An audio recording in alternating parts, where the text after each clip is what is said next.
So ఓవరాల్గా ఇప్పుడు రీసెంట్గా రేవంత్ రెడ్డి గారు అసెంబ్లీలో మాటలు ఎలా చూడొచ్చు అంటారు? మరి కొన్ని మాటలు అయితే ఈరోజు ఆయనకు సంస్కారం లేనటువంటి వ్యక్తి. ఈరోజు ఆయన గురించి మనం ఎంత తక్కువ మాట్లాడుకుంటే అంత మంచిది. ఎందుకంటే ఈరోజు రేవంత్ రెడ్డి గారి న్యూస్ వస్తున్నాయి, రేవంత్ రెడ్డి గారి స్పీచ్ వస్తుందంటే ఇంట్లలో టీవీలు ఆఫ్ చేసుకునేటటువంటి పరిస్థితి, ఛానళ్ళు మార్చేటటువంటి పరిస్థితి తెలంగాణలో ఉంది. ఎందుకంటే గతంలో మనం చూసినాం కేసీఆర్ గారు ప్రెస్ మీట్ పెడుతుందంటే మొత్తం తెలంగాణ సమాజం అంతా టీవీలకు అత్తుకుపోయి చూసినటువంటి సందర్భాలు చూసినాం మనం. అరే కేసీఆర్ గారు ఏం చెప్తారో ఏం మాట్లాడుతారో అని. కానీ రేవంత్ రెడ్డి గారు మాట్లాడుతున్నారంటే టీవీలు ఆఫ్ అయిపోతున్నాయి. ఎందుకది? ఈయన భాష, మాట్లాడే భాష ఏంది? లాగులలో తొండలు ఇడవడం ఏంది? ఈయన లేకపోతే కనుగుడ్లు వీకి గోటిలాడుకుంటానది, పేగులు వీకి మెడలు వేసుకుంటా అనడం ఏంది? ఏంది ఆ భాష? ఏంది బడవే అనేది? ఏంది అది? లాంగ్వేజ్ ఏంది? అసెంబ్లీలో మాట్లాడొచ్చా? అసెంబ్లీలో ఈరోజు మొత్తం కౌరవ సభ నడుస్తుంది.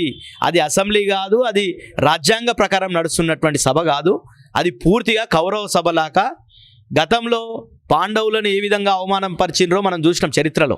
అదేవిధంగా ఈరోజు బీఆర్ఎస్ పార్టీని అవమానపరచాలి, కేసీఆర్ గారిని అవమానపరచాలి, కేసీఆర్ కుటుంబాన్ని అవమానపరచాలనే విధంగానే మాత్రమే ఈరోజు కాంగ్రెస్ ఈడ కౌరవ సభ లేకనే అసెంబ్లీ నడిపిస్తుంది. రాబోయే జిహెచ్ఎంసీ ఎలక్షన్లో క్లీన్ షీట్ చేయబోతాం బీఆర్ఎస్ అనేసి కూడా అంటున్నారు రూలింగ్ పార్టీ వాళ్ళు. సార్ మొన్న ఒక్క ఎమ్మెల్యే ఎన్నికకు మొత్తం మంత్రులంతా వచ్చి ఎన్ని హామీలు, ఒక మైనార్టీ మంత్రి వస్తాడు. ప్రతి ఇంట్లో ఈరోజు వాళ్ళు మహాలక్ష్మి పథకాన్ని ఎక్కడ అమలు చేయలే, రాష్ట్ర వ్యాప్తంగా అమలు చేస్తున్నారు. కానీ ప్రతి ఓటర్కి, మహిళా ఓటర్కి 2500 ఇచ్చేటటువంటి పరిస్థితి, దుస్థితికి ఎందుకు వచ్చిర్రు? ఈరోజు ఎన్ని జరిగినాయాడా? ముస్లింలని ఎంఐఎం ఎన్ని పార్టీలు కలిసినాయి? కాంగ్రెస్, ఎంఐఎం, అదేవిధంగా బీజేపీ.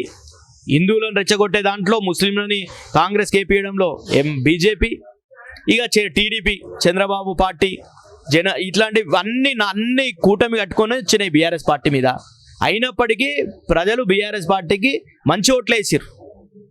కాబట్టి తప్పకుండా జిహెచ్ఎంసీ ఎన్నికల్లో ప్రజలు చూస్తారు కదా, కేసీఆర్ గారు, కేటీఆర్ గారు ముఖ్యంగా హైదరాబాద్ ఇన్ఫ్రాస్ట్రక్చర్ని ఏ విధంగా అభివృద్ధి చేసినా మనం చూసినాం. 42 ఫ్లైఓవర్లు, అండర్ పాసులు కావచ్చు, ఎన్ని రకాలుగా హైదరాబాద్లో అభివృద్ధి చేసిన అనేది ప్రజలకు స్పష్టంగా ఉంది. కాబట్టే మొన్న జరిగిన ఎన్నికల్లో కూడా ఒక్క సీట్ రాలేదు కాంగ్రెస్ పార్టీకి.